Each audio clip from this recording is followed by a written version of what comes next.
Okay, so here we are. We've reached our beginning of the round marker, and we're going to be using the Kitchener stitch to close off in this direction, our stitches.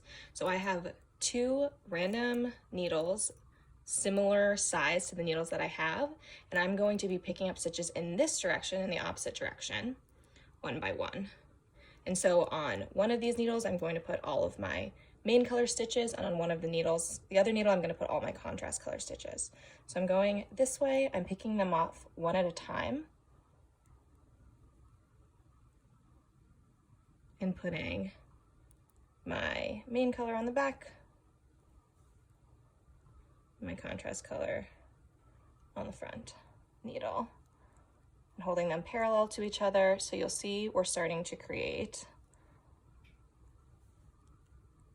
this little separation of the front and back pieces onto 2 separate needles. There's several ways to do this. This is the way that I find the easiest, assuming that you have some scrap needles, needles in similar size. They don't have to be smaller, they just have to be close. We're gonna go all the way around, filling up these 2 needles like this, and you see now we have the 2 separate sides like that. Okay, so now we are reaching the end. We have it all separated up until this point. My spare needles are kind of short, so it's a little bunch, but it's not gonna make that big of a difference. So we're finishing up these last couple stitches. And now we're back to where we are starting. We're starting in this direction with this yarn. So we're going to be using the color we were just using on top to Kitchener stitch bind off. I'm going to cut a generous, very generous amount of yarn because I always get very anxious about having the right amount. So I'm cutting a generous length of this yarn to bind off. And in addition to that, I will be cutting my other yarn with a little bit of a tail, just so I can weave it in later easily. From here on out, you'll just be using the Kitchener stitch technique, which you can find on the internet, but I would like to just show you how I get that started. So I have this yarn, which should be in the front of my work since we just finished. This is messy. We just finished with this purl stitch. We're gonna go in here next. So I'm ignoring the rest of this, focusing on these, and I'm going to start by binding off the first set. So by going in here, and here, and then just doing my Kitchener bind off. So from here, I'm going to work all the way around the stitches in this direction, using my Kitchener bind off to create a nice seam up top. Let me show you how that looks once I've done a few more. So what we're effectively doing with this bind off is we're seaming the front and the back parts of the double knitting together, and it gives us this nice, gorgeous, clean seam up top. Now, this is not the only possibility for finishing off your double knitted design, but it is, in my opinion, the nicest looking one. So for those who just need a quick refresher, here is how you do the Kitchener stitch.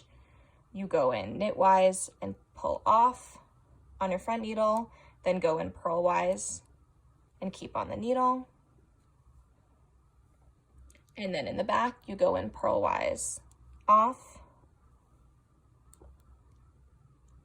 knitwise, keep on the needle. So you just remember it easily as knit off, purl on for the front, and then purl off, knit on for the back. Let me bring that a little bit closer. Let's see if I can do that. So you have knit off, purl on, and then purl off, knit on. And I'll show you how this looks once I've done most of it. You'll be getting this gorgeous seam like this up top. Okay, so here we are. We have come to the end of our stitches that we're going to be Kitchener stitching up.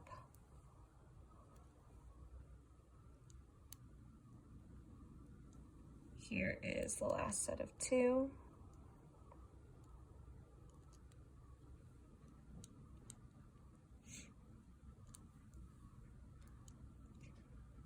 And for the final stitches, I go knitwise off, purlwise off, and we have this at the end. So what I like to do to secure it is I like to tie my 2 yarns together for now.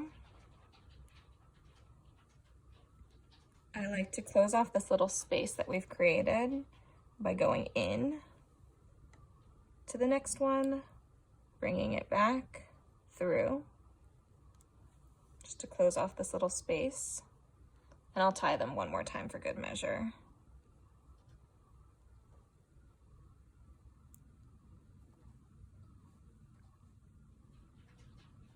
And from here,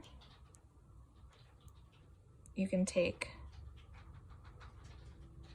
your loose yarn, push it through, and we'll give that a cut. I don't have my scissors right now, but we'll give that a cut, and that yarn will be closed up and woven through. And for the other side, we'll just do the same thing in the other direction. Make sure that it's not going through the other side, just straight through the center. Pulling that through. I like to pull this side a bit tight so that I'm concealing the knots a little bit there. And now, let me grab my scissors. I'm going to cut here,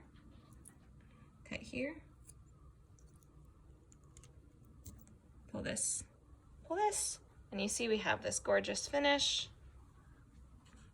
I haven't woven in the ends on the other side yet, but this side's all good to go. With our little reversible cowl.